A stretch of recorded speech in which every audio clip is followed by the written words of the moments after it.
sore ini kita akan bersama-sama belajar firman Tuhan. Judul khotbah saya sore ini adalah Bangkit dan Hidup bagi Kristus. Mari kita ucapkan sama-sama 2, 3. Bangkit dan hidup bagi Kristus. Belum semuanya. Ya, 1, 2, 3. Bangkit dan hidup bagi Kristus. Mari kita akan baca dalam kitab Roma pasal 6 ayat 8 sampai dengan ayat yang ke-11. Mari kita perhatikan ayat-ayat ini dan kita akan menemukan kebenaran bagaimana kita hidup dalam kasih Tuhan ketika kuasa kebangkitan itu menjadi milik kita semua. Demikian firman Tuhan dari ayat yang ke-8 sampai dengan ayat yang ke-11 dari kitab Roma pasal yang ke-6. Jadi, jika kita telah mati dengan Kristus, kita percaya bahwa kita akan hidup juga dengan Dia. Karena kita tahu bahwa Kristus sesudah Ia bangkit dari antara orang mati, tidak mati lagi. Maut tidak berkuasa lagi atas Dia. Sebab kematiannya adalah kematian terhadap dosa, satu kali dan untuk selama-lamanya. Dan kehidupannya adalah kehidupan bagi Allah. Demikianlah hendaknya kamu memandangnya, bahwa kamu telah mati bagi dosa, tetapi kamu hidup bagi Allah dalam Kristus Yesus. Amin. Puji nama Tuhan. Diberkatilah setiap kita yang suka membaca Alkitab dan juga merenungkannya dalam kehidupan kita. Bapak Ibu Saudara yang dikasihi oleh Tuhan, mari perhatikan satu pertanyaan yang saya sampaikan dan ajukan kepada Bapak Ibu Saudara semua. Seandainya Anda tahu bahwa hidup Anda itu tinggal beberapa saat lagi, kira-kira apa yang Anda akan lakukan? Kalau kita mengetahui bahwa hidup kita yang kita hidupi sekarang ini, kita tahu bahwa kita akan masuk dalam kemuliaan Tuhan, kita akan meninggalkan dunia ini, kira-kira apa yang Anda akan lakukan? Bisa jawab Bapak Ibu? Kira-kira apa? Nathan, menurut Nathan apa kira-kira? Apa yang kamu akan lakukan jika kamu tahu bahwa besok bulan depan, minggu yang akan datang kamu akan dipanggil Tuhan? Bertobat. Berarti kamu hari ini belum bertobat dong? Iya karena aku belum dibaptis. Di sebelah sini yang cowok, yang ibu-ibu, si Agustin. Kira-kira apa si Agustin?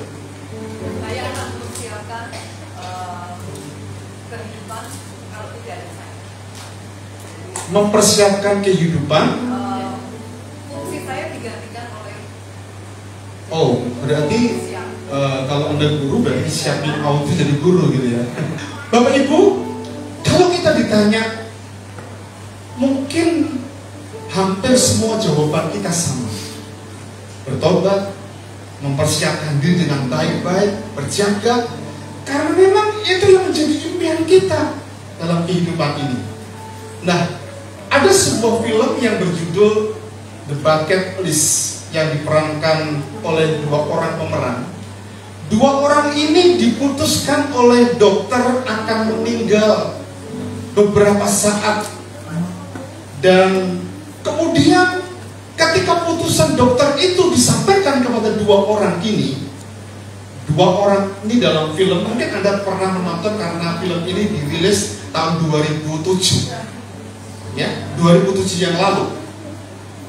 Dia mulai mencatat, melis apa-apa yang mereka akan lakukan. 2 orang ini, karena mereka berteman baik begitu. Mereka merencanakan untuk skydiving atau diving lah ya, di laut yang berbahaya. Aku akan beli mobil balap dan aku akan mengendarainya dengan cepat, kata salah seorang mereka. Dan ternyata dari semua list yang didaftar itu, termasuk nginap di hotel berbintang, salah satunya adalah minum kopi luwak buatan Indonesia. Ini serius dalam film itu. Anda pernah minum kopi luwak buatan barista? Kopi luwak. Kalau saya minum kopi luwak hampir beberapa tiap saat gitu ya. Kopi yang gambarnya ada luwak, tapi kopi luwak yang satu cangkir yang harganya bisa mencapai 900.000. Ada yang pernah minum? Pak Bambang pernah minum? Oh, belum pernah. Nah, ternyata dalam film ini tuh di list. Semuanya di list tidak dilakukan oleh mereka, dan salah satunya adalah minum kopi luwak buatan Indonesia. Bapak Ibu Saudara yang dikasih oleh Tuhan, masing-masing kita ketika kita hidup dalam kehidupan kita sekarang ini sebagai anak-anak Tuhan, sebetulnya kan kuasa kebangkitan itu telah kita alami, ya kan? Kuasa kebangkitan itu telah kita alami, karena itu kita nggak perlu takut di masa yang akan datang, karena dia adalah kebangkitan dan hidup. Makanya ketika ditanya, seandainya Anda hidup beberapa saat lagi dan Anda akan dipanggil Tuhan ke surga, kita tahu apa yang kita akan lakukan. Kalau Anda dalam Kristus dan mengalami kuasa Tuhan, tentunya Anda akan berkata, saya siap, saya akan bertemu dengan Bapak terus. Saya nggak usah persiapkan berdoa dan sebagainya, karena memang hari ini saya sudah bersumpah. Itu yang kita katakan, karena kita akan berjumpa dengan Allah kita. Dan itu bicara tentang masa depan. Dan masing-masing kita itu diperhadapkan pada hidup masa lalu, masa kini, dan masa yang akan datang. Masa lalu bagi kita mungkin akan membuat kita pusing, membuat kita nggak bisa tidur oleh karena hal-hal yang kita lakukan di masa lalu mungkin belum berkenan di hadapan Tuhan. Sehingga jawaban saudara kita Nathan tadi mengatakan bertobat. Iya, itu kata penting, password yang paling penting untuk kita berjumpa dengan Allah kita. Bertobat, berbalik dari hal-hal yang jahat. Bapak Ibu Saudara yang dikasih oleh Tuhan, kalau kita bicara tentang bangkit dan hidup, itu sebetulnya bicara tentang hidup Kristen kita yang telah mengalami kuasa kebangkitan. Dan itu bicara tentang komitmen, itu bicara tentang kesetiaan, itu bicara tentang pengabdian kita kepada Allah. Nah, kalau kita baca dalam bacaan kita sore ini, ternyata Paulus itu memberikan sebuah peringatan kepada mereka, jemaat di Roma. Mereka sudah mengalami kasih karunia, mereka sudah mengalami berkat anugerah itu dinyatakan dalam kehidupan mereka. Mereka juga pernah mengalami kuasa kebangkitan karena mereka telah berada dalam Kristus. Dan persoalan yang terjadi sehingga Paulus mengingatkan itu karena apa? Mereka sudah ada dalam Kristus, tapi mereka lupa bahwa hidup mereka telah ditebus. Karena itu mereka mempersekutukan dirinya dengan dunia. Akibatnya apa? Ketika mereka dalam Kristus, mereka betul-betul tidak mengalami kuasa kebangkitan. Karena itu Paulus mengingatkan mereka. Ayat 1 sampai dengan ayat yang ke-6. Mari perhatikan ya. Jika demikian, apakah yang hendak kita katakan? Bolehkah kita bertekun dalam dosa supaya semakin bertambah kasih karunia? Jemaat di Roma beranggapan bahwa ketika kasih karunia dilimpahkan kepada mereka, mereka juga boleh untuk berbuat dosa seenak sendiri. Sehingga Paulus menegaskan, kalian itu sudah berada dalam anugerah, kasih karunia, keselamatan. Tapi mengapa masih mempersekutukan hidupmu dengan dunia? Karena itu dia mengatakan begini, kamu telah diselamatkan oleh anugerah Tuhan. Jangan dalam dosa lagi. Supaya apa? Supaya anugerah Tuhan semakin dilimpahkan dalam kehidupan kalian. Sekali-kali tidak, dia ngomong dengan tegas. Bukankah kita telah mati bagi dosa? Bagaimana kita masih dapat hidup di dalamnya, bersekutu dengan dunia? Paulus akan mengatakan begitu. Ayat yang ketiga, dia mengingatkan, atau tidak tahukah kamu bahwa kita semua telah dibaptis dalam Kristus, telah dibaptis dalam kematiannya. Bapak Ibu, kata baptis itu adalah baptiso, disucikan. Biasanya dibaptis itu ke dalam air, disucikan, dikuduskan dalam air, dibenamkan begitu. Tapi Paulus menjelaskan karena itu sudah dibaptis dalam kematiannya. Ini maksudnya adalah ada yang kita perhatikan. Dengan demikian kita telah dikuburkan bersama-sama dengan dia oleh baptisan dalam kematian, supaya sama seperti Kristus telah dibangkitkan dari antara orang mati oleh kemuliaan Bapa. Perhatikan ini ayat yang saya bold dan saya garis yang kasih garis. Demikian juga kita akan hidup dalam hidup yang baru. Ketika Tuhan itu mati dan dikuburkan, bersama-sama dengan kematian Kristus itulah Anda dan saya yang telah menerima Yesus sebagai Tuhan dan Juru Selamat. Dosa kita itu turut dikuburkan. Itu artinya disucikan, baptiso, dikuduskan. Ketika dia bangkit, dia pakai tubuh yang baru, bukan tubuh yang lama. Karena itu kalau kita perhatikan di dalam ayat-ayat yang kita baca di kitab suci di Alkitab, Tuhan Yesus itu ketika dibangkitkan itu bisa tembus pembatas yang namanya tembok. Murid-murid sedang ketakutan berada di satu ruangan, tiba-tiba Yesus muncul di situ. Shalom. Dia berada di situ. Itu pakai alat tubuh kemuliaan, bukan tubuh jasmani.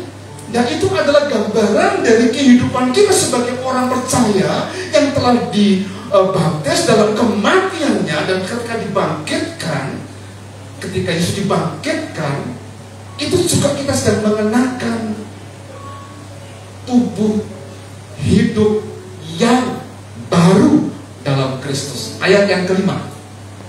Sebab jika kita telah menjadi satu dengan apa yang sama dengan kematiannya, kita juga akan menjadi satu dengan apa yang sama dengan kebangkitannya. Jadi kalau kita dikuburkan, dosa-dosa kita disucikan, kita dibaptis dalam kematiannya, ketika Yesus bangkit, hal yang sama juga kita akan dibangkitkan. Dari apa? Dari segala kecemaran dunia. Tapi mengapa ada banyak orang-orang Kristen yang masih mempersekutukan dirinya dengan dunia, dengan dosa, tidak hidup dalam kebangkitan, tidak hidup bagi Kristus? Bapak Ibu Saudara yang dikasihi oleh Tuhan, ini yang menjadi peringatan yang diingatkan oleh Paulus kepada jemaat di Roma. Karena mereka telah dibaptis dalam kematian, dibangkitkan, menempuh tubuh yang baru dalam Kristus. Tapi mereka masih mempersekutukan hidup mereka dengan dosa, dengan dunia. Karena itu menjadi sebuah peringatan penting bagi kita pada sore ini. Bangkit dan hidup bagi Kristus itu bicara tentang hidup kita hari ini saat Anda dan saya terima Yesus, dan masa depan sampai Tuhan panggil kita. Jadi dengan kemampuan yang datang dari Tuhan, kapanpun Tuhan panggil kita, kita sudah siap. Pertanyaannya, kalau seandainya kita berada di tahun depan, 2 tahun yang lagi, kita mengalami dosa dan kemudian kita mempersekutukan dirinya dengan dunia, bagaimana Pak Ir? Kalau kondisi keadaan seperti itu berarti kita sedang mengulang kembali apa yang menjadi peringatan yang disampaikan oleh Paulus pada jemaat di Roma. Kita tidak akan pernah mengalami anugerah, karena Paulus mengatakan dengan tegas, kasih karunia itu mau dilimpahkan dalam kehidupan kalian, dalam kehidupanmu. Tapi jangan lupa, itu adalah kasih karunia, bukan berarti untuk kita bebas berbuat dosa. Tidak. Karena itu Bapak Ibu sore ini ada 2 hal yang perlu saya sampaikan kepada kita. Karena ini adalah komitmen, ini adalah kesetiaan, ini adalah pengiriman kita kepada Tuhan. Dan di dalamnya memang ketika kita berjalan, beriringan bersama dengan Tuhan, ketika kuasa kebangkitan telah kita dapatkan, sampai Tuhan genapi rencana dalam kehidupan kita, selesai semua, Di situ ada banyak tantangan persoalan yang kita mungkin akan hadapi. Masing-masing orang berbeda persoalannya. Tapi yang menjadi persoalan adalah bagaimana kita merespon dari semua persoalan-persoalan yang terjadi dalam kehidupan kita. Pertanyaannya, apakah makna kebangkitan atau makna bangkit dan hidup bagi Kristus? Yang pertama, saya mau sampaikan seperti ini. Hiduplah dengan cara yang baru. Mengapa demikian? Karena harapan yang Tuhan nyatakan kepada kita itu pasti. Karena itu ketika kita hidup dalam kehidupan kita perlu hidup dengan cara yang baru. Ayat 4 sampai dengan ayat yang kelima. Perhatikan baik-baik. Dengan demikian kita telah dikuburkan bersama-sama dengan Dia oleh baptisan dalam kematian, supaya sama seperti Kristus telah dibangkitkan dari antara orang mati oleh kemuliaan Bapa. Perhatikan di sini, demikian juga kita akan hidup dalam hidup yang baru. Hidup yang baru. Ayat yang kelima. Sebab jika kita telah mati menjadi satu dengan apa yang sama dengan kematiannya, kita juga akan menjadi satu dengan apa yang menjadi kebangkitannya.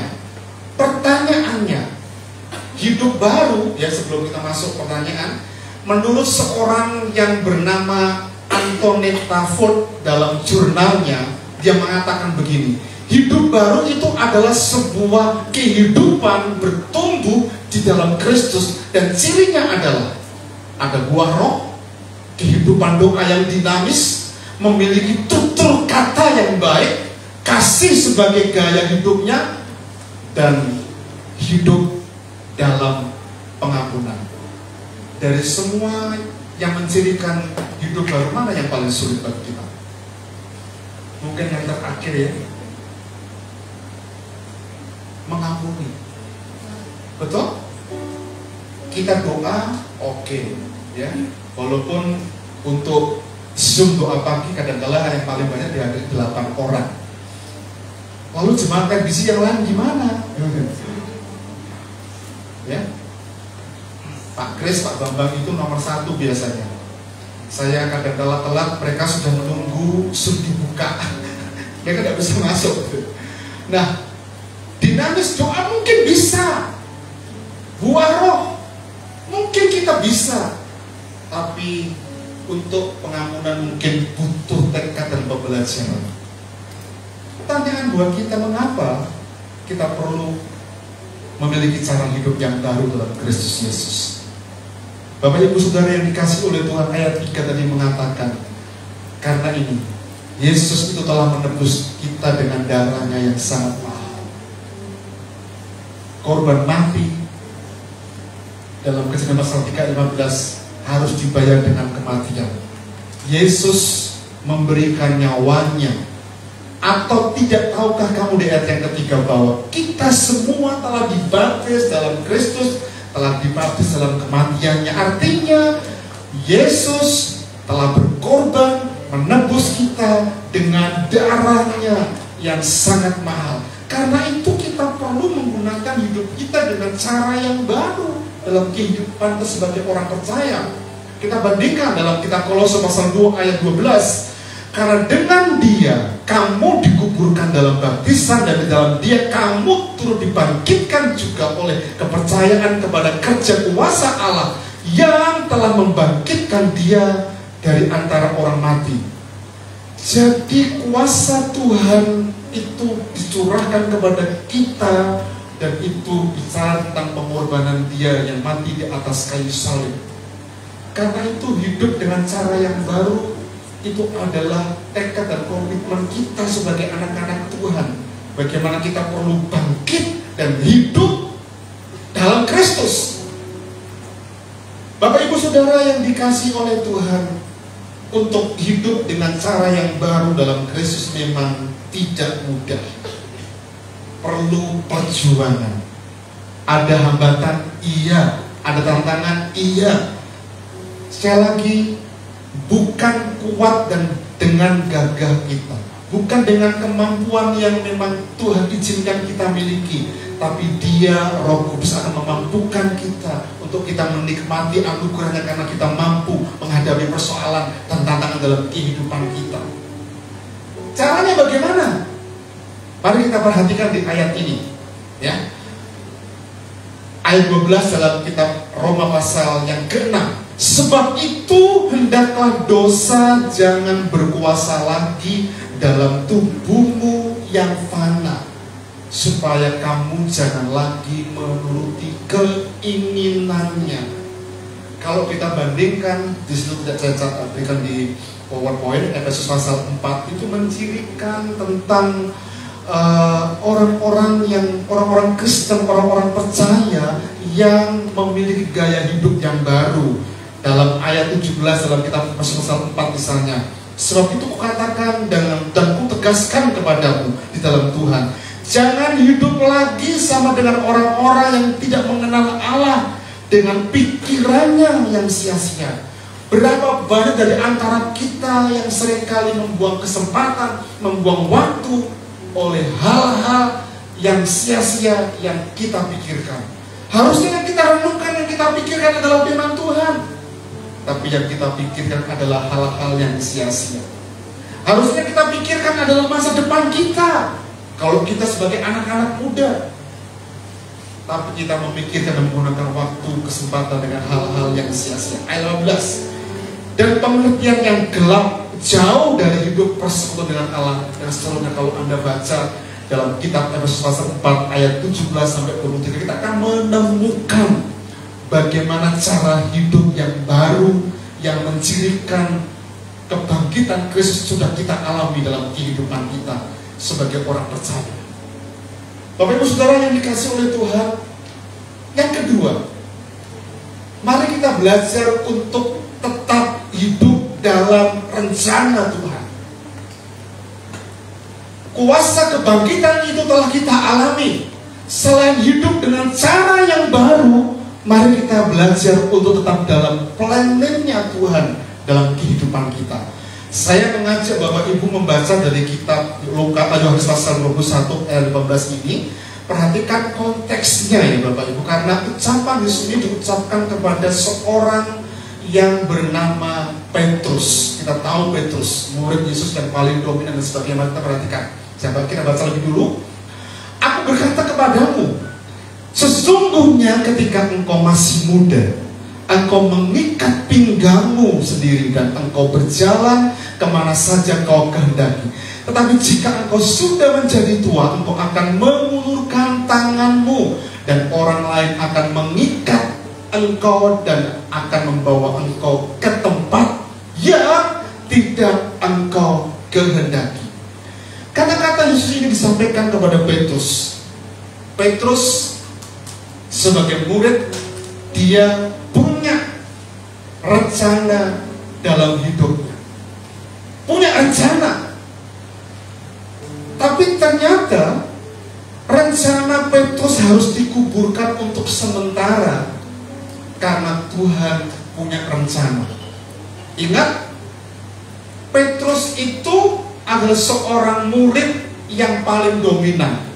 Ketika kebangkitan Kristus itu sudah dialami, mereka melihat kubur kosong, batu yang terguling, mereka ada di situ, dan mereka menjumpai bahwa di situ nggak ada mayat Yesus. Mereka kaget, mereka kemudian pulang. Dan dalam kitab Injil Yohanes di ayat pasal 21 ayat 1, mereka itu kembali kepada pekerjaan yang lama. Artinya apa? Mereka mau merencanakan sesuatu yang baru, padahal Tuhan itu dari awal sudah merencanakan dalam kehidupan mereka. Petrus itu adalah seorang murid yang paling dominan. Dia dari Galilea, seorang nelayan. Dia murid paling dominan. Dia pernah menyangkal Yesus dan bertobat. Berapa kali Petrus menyangkal Yesus? 3 kali kan? 3 kali lihat ya. Menyangkali, jangan disambung. Menyangkal. Kalau menyangkali gak tahu ngapain gitu ya. Menyangkal Yesus sampai 3 kali. Tapi dia bertobat. Pertanyaannya, dosa Petrus dengan dosa Yudas kira-kira di hadapan Tuhan sama nggak? Sama. Tapi kok Yudas nggak, seandainya bertobat mungkin juga diterima pertobatannya begitu. Tapi ingat Bapak Ibu, sejarah mencatat bahwa Yesus itu ngomong, dia itu orang yang kalau secara temperament itu seorang sanguin yang tidak bisa melihat keadaan yang terjadi, apalagi dengan guru yang dicintainya. Perhatikan ketika para prajurit itu datang mau menjemput Yesus, prajurit itu disikat kupingnya dan protol. Betul ya?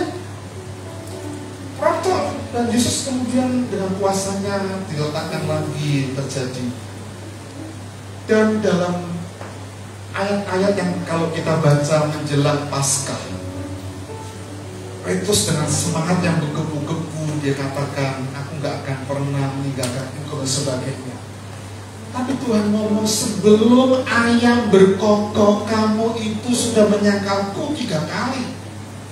Itu yang dialami oleh Petrus. Dia pernah menyangkal Yesus. Dia pernah kembali kepada pekerjaan yang lama. Pekerjaan yang lama sebagai nelayan. Dan Tuhan memulihkan, artinya Tuhan memberi tanggung jawab. Dia punya rencana, dia memulihkan. Dan Yohanes pasal 21 tadi, yang dipulihkan adalah cintanya Petrus kepada Tuhan. Hai Petrus, coba ini dilakukan bisa tentang nada katanya. Di tepi pantai Tasik Galilea, gak ada lagunya. Tuhan bertanya pada Simon Petrus, hai Simon, anak Yahya, apa kau cinta aku? Apa jawab Petrus? Oh Tuhan, engkau tahu ku cintamu. Diturunkan ke dia sebenarnya. Di tepi pantai Tasik Galilea. Tahu ya Bapak Ibu? Tuhan bertanya pada Simon Petrus, hai Simon, anak Yahya, apa kau cinta aku? Oh Tuhan, engkau tahu ku cintamu. Yang dikatakan Tuhan itu, apakah engkau mengasihi aku? Apakah engkau agape dengan aku? Petrus menjawab, aku filia. Tuhan selalu ngomong di akhirnya, gembalakanlah domba-dombaku. Ini tanggung jawabnya. Ini rencana Tuhan. Sampai 3 kali Tuhan agape, tapi Petrus gak bisa agape. Aku filia dengan engkau Tuhan. Dan kalimat yang terakhir ketika Tuhan mengatakan, gembalakanlah domba-dombaku, dia menangis, Tuhan, aku mengasihi engkau. Bapak Ibu Saudara yang dikasih oleh Tuhan, Tuhan punya rencana dalam kehidupan kita masing-masing.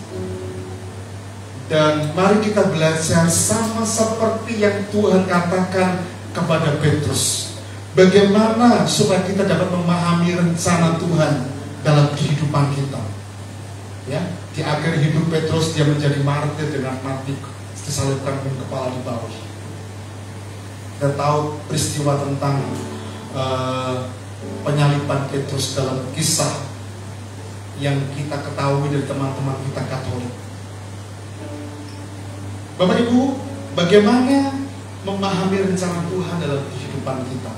Belajar dari Petrus, ikuti apa yang Tuhan katakan dan bukan apa yang kita katakan atau yang kita kata. Apa kataku? Saudara katakan. Bukan, tapi kata Tuhan. Tuhan ngomong begini dengan Petrus ayat 19. Dan hal ini kukatakannya, yang dikatakannya kepada untuk menyatakan bagaimana Petrus akan mati dan memuliakan Allah. Sesudah mengatakan demikian, ia berkata, ikutlah aku. Itu kata Tuhan. Rencana Tuhan, ikutlah aku. Ini bicara tentang memahami bagaimana kehendak Tuhan dalam kehidupan ini. Ayat 21. Jikalau aku menghendaki supaya ia tetap tinggal sampai aku datang, ya itu bukan urusanmu, tetapi engkau ikutlah aku, sampai 2 kali. Karena Tuhan ngomong dengan dia, tapi dia itu ngurusi Yohanes. Yohanes itu dalam diskusi Yesus, dia kan engkau kasihi, selalu dekat dengan engkau. Dia ngomong begitu. Dan sepertinya dia menyampaikan kepada Yesus, dia mengurusi urusan Yohanes. Itu bukan urusanmu, yang paling penting adalah ikutlah aku, gembalakanlah domba-dombaku. Itu sebuah tanggung jawab. Bapak Ibu, dalam jemaat yang ada dalam jemaat di RGC, kita punya hal-hal yang memang masing-masing di antara kita dalam meresponi segala sesuatu, dalam meresponi tentang persoalan hubungan kita dengan sesama, bagaimana kita menanggapi sesuatu yang sebetulnya itu hal yang biasa. Kalau ada doorkeeper yang mengatakan kepada Anda, dan mungkin doorkeeper tidak pernah ada di sini karena sudah tidak ada yang akan mengatakan itu. Aduh, kok jalur gunung ya, makanya kok hujan. Kata-kata itu sebetulnya tepat tidak tepat. Uang kamu itu sudah lama nggak datang, jalur gunung makanya kok hujan. Itu menyinggung nggak? Menyinggung. Padahal itu karena kita sudah akrab. It's okay, ya bukan persoalan. Tapi itu menyinggung dan itu respon. Bos rasa gerejo-gerejonan, rasa RBC-nan, order kipernya tak tekoni malah begitu gitu ya. Itu menanggapi kehidupan kita dan masing-masing kita sedang bertanggung jawab hidup dan bangkit bagi Kristus menuju kepada kemuliaan Tuhan yang Tuhan akan tentukan dalam kehidupan kita. Mari kita lihat video singkat sore ini.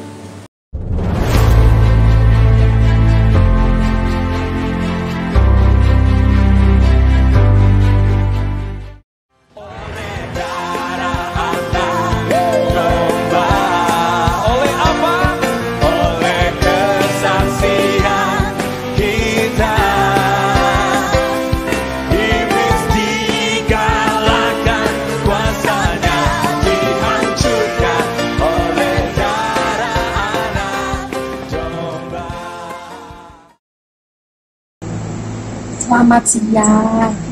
Ada apa, Bu Didi? Selama ini itu saya mau mengaku salah, Bu. Tadi saya baru kali ini saya ke gereja. Saya tuh takut sekali, Bu. Kenapa takut sama siapa? Saya itu terlilit hutang banyak sekali, Bu. Oh, ya terus gimana ceritanya gimana? Ya mungkin saya salah, Bu. Selama ini saya memakai uang saya untuk hal-hal yang mungkin tidak perlu, Bu. Oh, Nah itu, terus kemudian itu kemarin banyak sekali tagihan itu bagaimana, Bu? oh, begini ya, Bu Didi. Dari sini Bu Didi harus belajar ya, jangan diulang lagi ya. Iya. Nah, ini suami tahu apa enggak? Nah, saya belum berani ngomong ya, Bu. Gimana ya? Nah, harus tetap ngomong dengan suami ya, harus terbuka dengan suami, lalu cari cara untuk bagaimana menyelesaikannya, dan nanti kita sedapat-dapatnya akan berusaha menolong, dan jangan diulangi lagi ya, karena terikat hutang yang besar, apalagi itu hal yang tidak perlu dan itu tidak menghasilkan uang lagi, itu masalah nanti buat kita ya. Jangan diulangi lagi ya.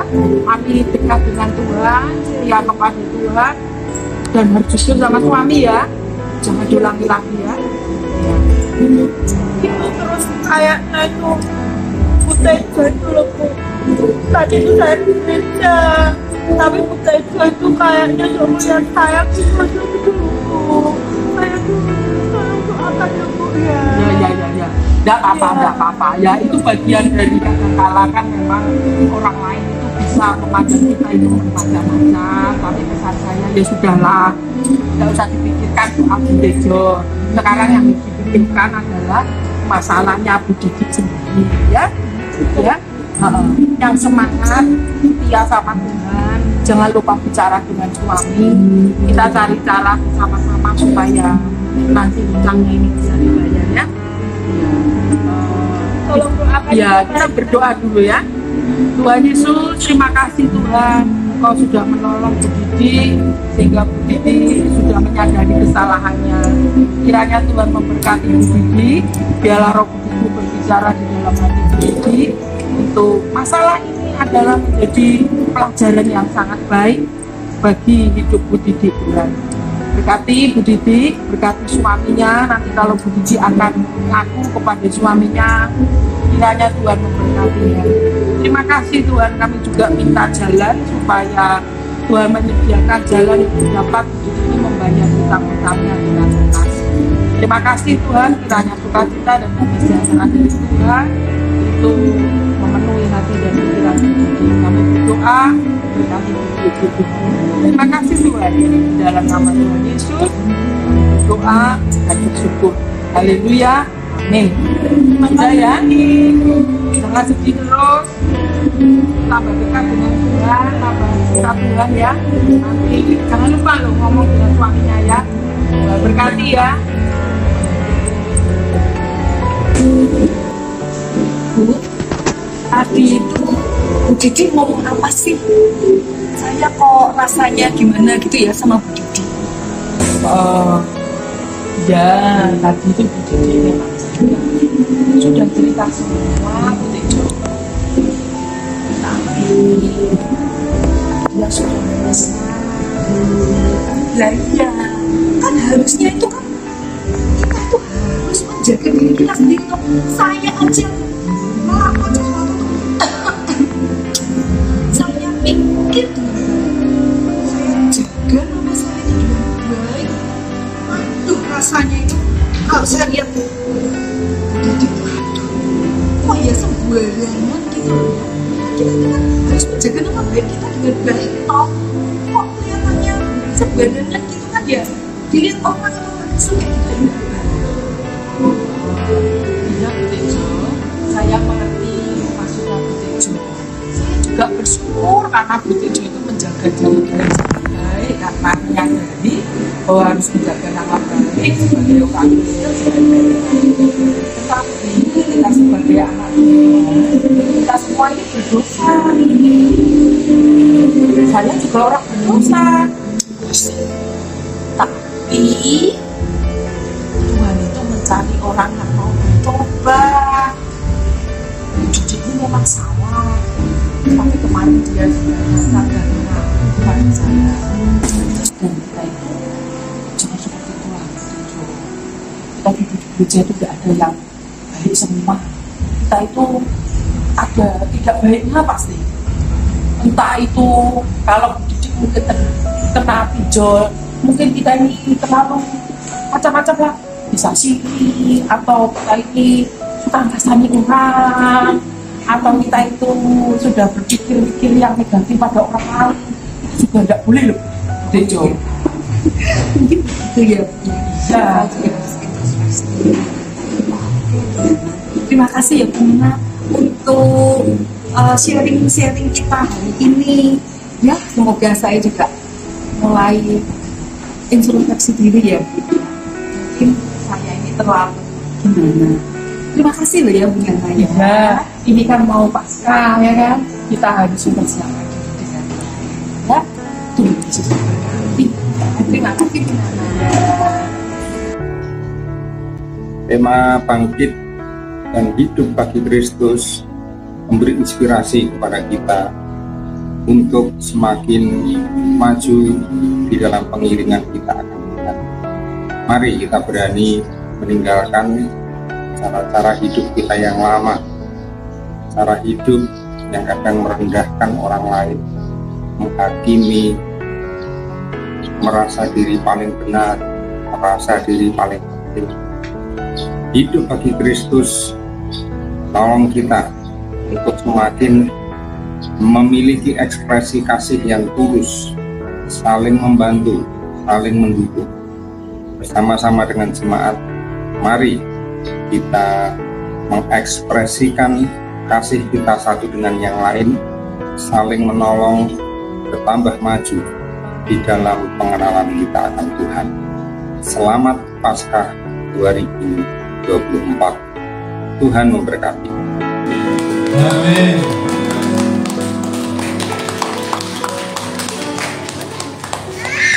Haleluya. Benny Solikin yang terakhir tadi ngomong apa?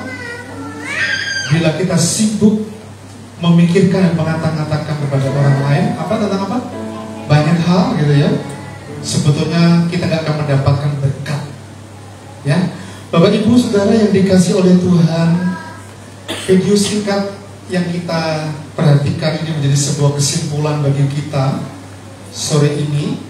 Hidup dan bangkit bagi Kristus, bangkit dan hidup bagi Kristus, itu adalah ciri dari hidup kita yang telah dilahirkan baru dalam Kristus. Terlibat dalam pinjol itu hal yang biasa, tapi bilang dong sama suami. Itu Bu Didi kan tidak bilang dengan suaminya. Akibatnya ketika dia datang ke gereja, dia ketakutan karena ada Ibu Tejo yang sirik dengan dia. Itu hidup berjemaat. Bapak Ibu, kita harus saling memperhatikan.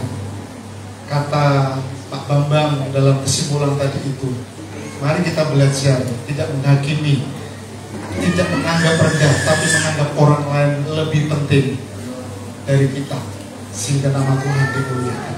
Kesimpulan khotbah saya sore ini, kebangkitan Kristus itu menjadi hidup, menjadikan kita hidup berarti. Karena itu mari kita belajar terus dalam proses hidup kita, terus berjuang dalam cara hidup yang baru dalam Kristus, dan tetaplah dalam rencana Tuhan yang akan memberikan harapan yang pasti dalam kehidupan kita. Amin.